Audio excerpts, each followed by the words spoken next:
November 1953, London, England. By Tuesday morning, Frank Sinatra's marriage to Ava Gardner was effectively over. Not officially, not legally, but in every way that mattered. By Wednesday, he was on a plane back to America, alone. By Friday, the news Ava delivered would haunt him for the rest of his life. It started with a conversation Sinatra had been dreading for weeks, in a London hotel room where the most famous voice in America learned that some things can't be sung back to life. Don't forget to subscribe to Frank Sinatra, The Untold Empire, and like the video for your support. Thank you for subscribing. Frank Sinatra was 37 years old in November 1953, and for the first time in his life, his voice couldn't save him. The vocal cords that made him the biggest star of the 1940s had hemorrhaged 3 years earlier, reducing the confident crooner to a man who sometimes couldn't get through a single song without his voice cracking like a teenager's. Columbia Records had dropped him in 1952. MGM had dropped him the same year. The Bobby Soxers who once fainted at his concerts had moved on to younger singers with steadier voices and less complicated lives.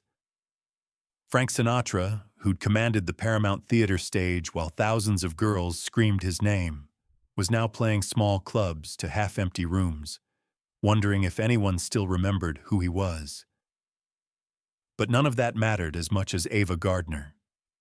She was the most beautiful woman in Hollywood, maybe the most beautiful woman in the world. Elizabeth Taylor was younger and had those violet eyes. Marilyn Monroe was blonder and had that walk. But Ava had something else entirely, something that went beyond conventional beauty into the realm of the inevitable. She moved through a room like weather, like something you couldn't avoid even if you wanted to. Men didn't just want her. They became different people around her, smaller or larger depending on how she looked at them that particular day.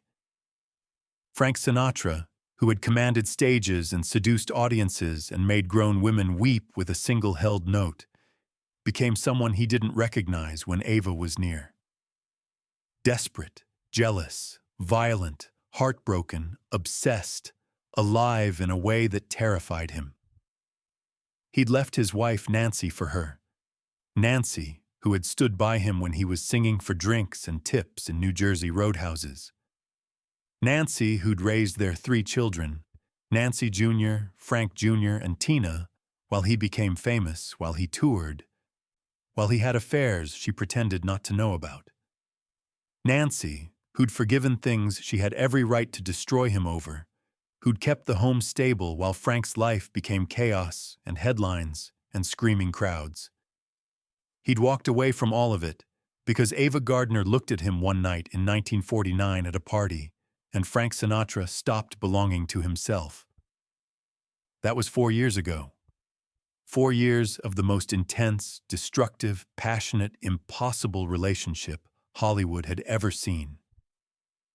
Burton and Taylor would later get the headlines, but insiders knew that Sinatra and Ava had written the book on beautiful disaster.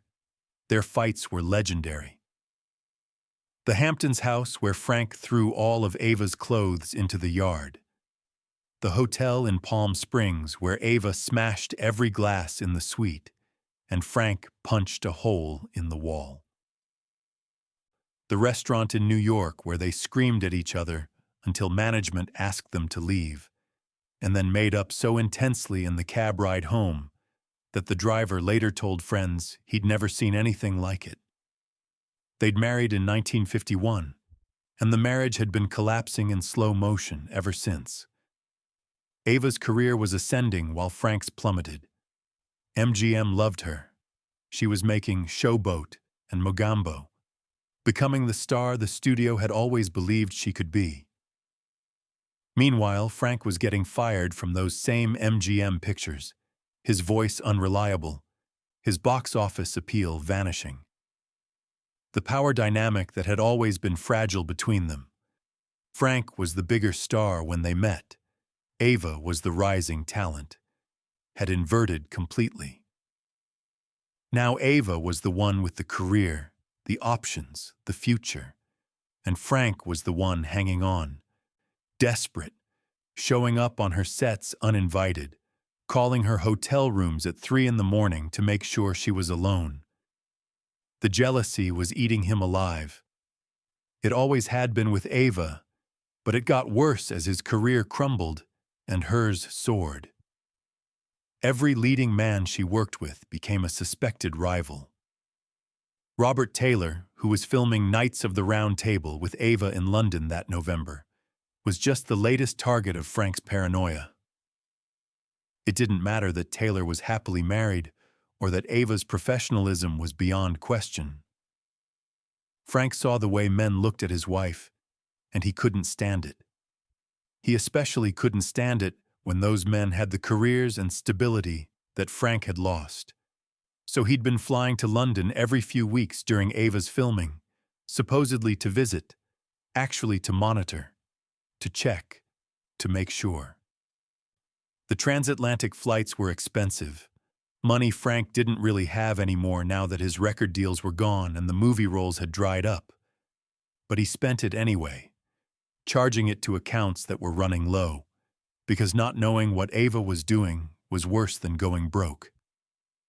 The fights in London that fall were worse than usual. Hotel managers at the Savoy learned to expect broken lamps, shattered glasses, screaming matches that echoed through expensive hallways at 3 and 4 in the morning. Ava could match Frank's temper blow for blow, insult for insult. She'd throw a drink in his face, he'd smash a phone against the wall. She'd tell him to go back to America. He'd tell her she was destroying their marriage. She'd say their marriage was already destroyed. He'd beg her not to say that. Then they'd reconcile with the same intensity they'd fought. And for a few days, or maybe just hours, Frank would believe they could survive this. That love this intense had to mean something. That you didn't fight this hard for something unless it was worth fighting for. But something was different in November 1953. Frank felt it the moment he arrived for what would be his last visit to the London set. Ava was distant in a way that went beyond their usual post-fight coldness. She was filming long hours, coming back to the hotel exhausted, not wanting to talk, not wanting to fight, not wanting anything. She'd sit by the window smoking, looking out at London's gray November sky, and Frank recognized the signs because he'd seen them before in smaller doses. She was pulling away, preparing to leave, building the emotional distance she'd need to end things for good. What Frank didn't know, what Ava hadn't told him yet, was that she was pregnant. She'd known for weeks. The nausea she'd blamed on bad catering from the film set. The exhaustion she'd attributed to the demanding shooting schedule. The emotional volatility she'd written off as stress from dealing with Frank's jealous appearances and the pressure of carrying a major MGM production. But she'd known, in the way women know these things, that something was different.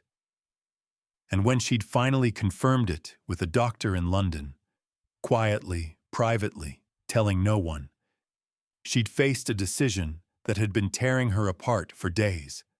The timing was catastrophic. She was in the middle of Knights of the Round Table, a major production with months of filming still ahead. MGM had invested heavily in her, was building her into their next great star, had plans that stretched years into the future. Plans that didn't include maternity leave or the soft lighting required to hide a pregnancy or the months away from the screen that a baby would require. Her contract had clauses, not explicit but understood, about maintaining her appearance, her availability, her ability to be whatever the studio needed her to be at any given moment. And then there was Frank. Frank, whose career was collapsing. Frank, who could barely support himself anymore, much less a family. Frank, whose 3 children from his first marriage he saw sporadically and supported inconsistently. Frank, who was drinking too much and sleeping too little and showing up on her set to start fights about men who weren't threats and demanding attention she didn't have energy to give. Their marriage was volatile on its best days. On its worst days, and there were more worse days than best lately, it was toxic, destructive, the kind of chaos that damaged everyone who got too close. They could barely take care of themselves individually. Together, they were a disaster that made headlines and worried friends and prompted concerned phone calls from people who loved them. How were they supposed to raise a child in the middle of this? How was Ava supposed to be a mother when she could barely be a wife? How was Frank supposed to be a father, again, when he was drowning in debt and career failure and the kind of desperation that made men do desperate things? Ava had been raised Catholic. The decision she was facing wasn't simple or easy or something she took lightly. But she'd also spent years in Hollywood, around women who'd faced this same choice, who'd made quiet trips to discreet doctors, who'd handled their situations with the kind of pragmatic privacy that money and fame could buy. She knew it was possible. She knew it was done. She knew that if she decided this pregnancy didn't fit into her life, into their lives, it could be managed. But she had to tell Frank first, not to ask permission. Ava Gardner didn't ask permission for her choices, but because he deserved to know. Because whatever else was wrong between them, he was still her husband, because the baby was his too, even if she'd already decided what would happen to it. The conversation happened on a Tuesday night in late November. Frank had been drinking since afternoon. He was always drinking those days, trying to drown the fear that his career was over and his marriage was ending and he was becoming irrelevant at 37. Ava had been quiet through dinner at the hotel, picking at food she couldn't stomach, smoking more than eating, her hands shaking slightly when she brought the cigarette to her lips. Frank knew something was wrong. He always knew with Ava. You didn't obsess over someone the way he obsessed over her without learning to read every mood, every silence, every shift in those dark eyes that had haunted him for 4 years. They were back in the suite, Ava by the window again, Frank pacing like he always did when he was anxious. London spread out below them, lights reflecting off wet streets, the kind of November rain that never quite stopped. The room smelled like cigarette smoke and Ava's perfume and the scotch Frank had been drinking. The silence stretched between them, heavy with things unsaid. "I'm pregnant," Ava said finally. Not gently, not carefully, just stated it like a fact that needed to be dealt with, like a line from a script she'd been rehearsing for days. Frank Sinatra, who had 3 children already, who knew what those words meant and what they could mean, felt something lurch in his chest. For just a moment, maybe 5 seconds, maybe 10, he allowed himself to imagine it. A child with Ava, their child. Something permanent that would bind them together, make the marriage real in a way that went beyond passion and fights and making up. Maybe a baby would stabilize things. Maybe a baby would give them a reason to stop destroying each other. Maybe a baby would be the thing that finally made Ava stay. "That's wonderful," Frank said, and friends who heard about the conversation later recalled that his voice reportedly carried hope, desperation, the sound of a man grasping for something to save a drowning marriage. "Ava, we can make this work. We can figure it out. We can—" "I'm not keeping it," Ava said.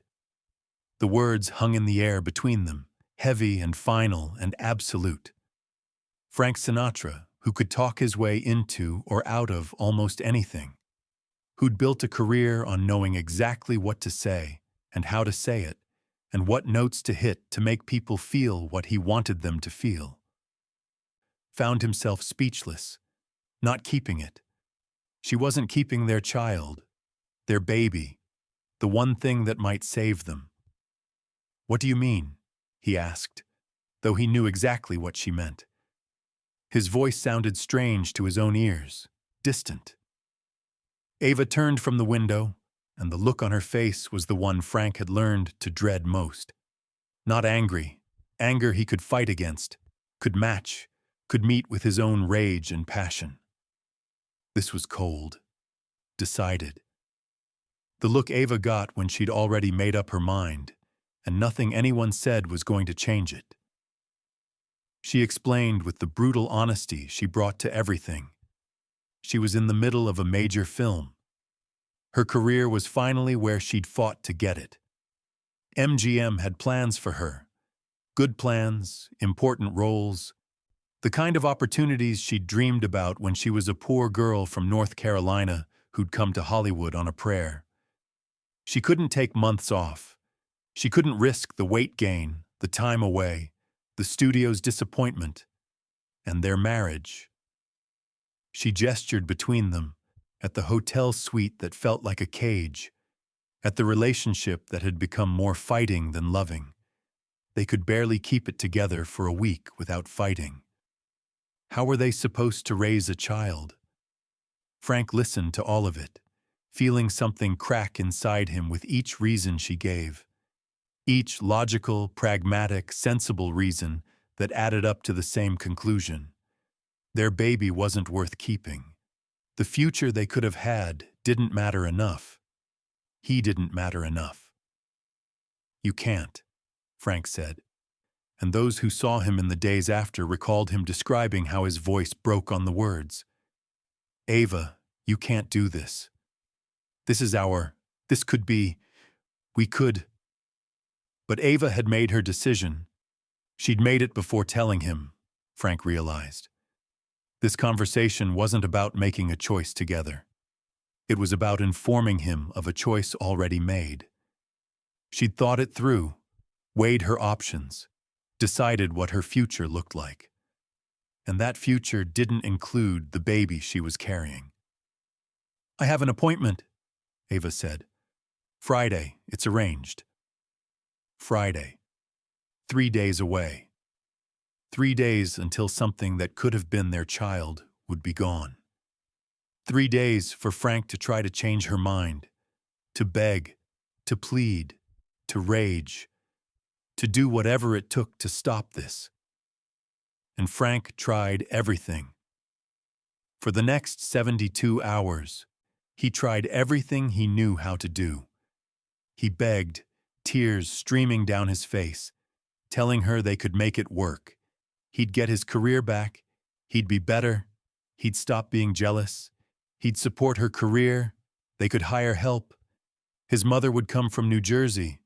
They'd figure it out. He pleaded, reminding her of the good times, the moments when they'd been happy, when the love had felt like enough. He argued, pointing out that she'd regret this, that you can't undo this kind of decision, that she was making a choice in fear that she'd mourn for the rest of her life. And when none of that worked, when Ava remained firm and cold and immovable, Frank got angry. The fights that followed were reportedly the worst anyone had ever witnessed between them, and that was saying something given their history. Frank screamed that she was selfish, that she cared more about her career than their marriage, that she was killing their child for movie roles.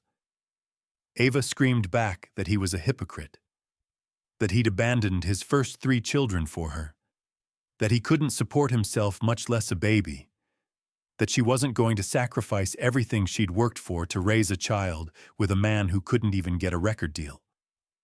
They said things designed to wound, to cut, to destroy. Frank told her she'd never been worth what he'd given up for her. Ava told him he'd given up nothing because he'd already lost everything before she made her decision. He called her heartless. She called him desperate. He said she'd regret this forever. She said the only thing she regretted was marrying him in the first place. The hotel staff learned to stay away from their suite. Other guests complained about the noise. Management considered asking them to leave but didn't, because Ava Gardner was MGM royalty, and Frank Sinatra, even diminished, was still Frank Sinatra. So they let it continue, this 3-day implosion of a marriage that had been collapsing for months, but was now finally reaching its end. Friday came. Ava left the hotel in the morning, alone, in a car arranged by someone at MGM who knew how to handle these situations discreetly. Frank watched her go from the window of their suite, the same window where she'd stood when she told him she was pregnant. He'd been up all night, drinking, smoking, trying to think of something, anything, he could say or do that would change her mind. But there was nothing. You couldn't seduce someone into having a baby they didn't want. You couldn't sing your way out of this. The procedure was handled quietly, professionally, by a doctor who'd done this before for other actresses facing similar situations. It was clean, safe, expensive, and over within hours.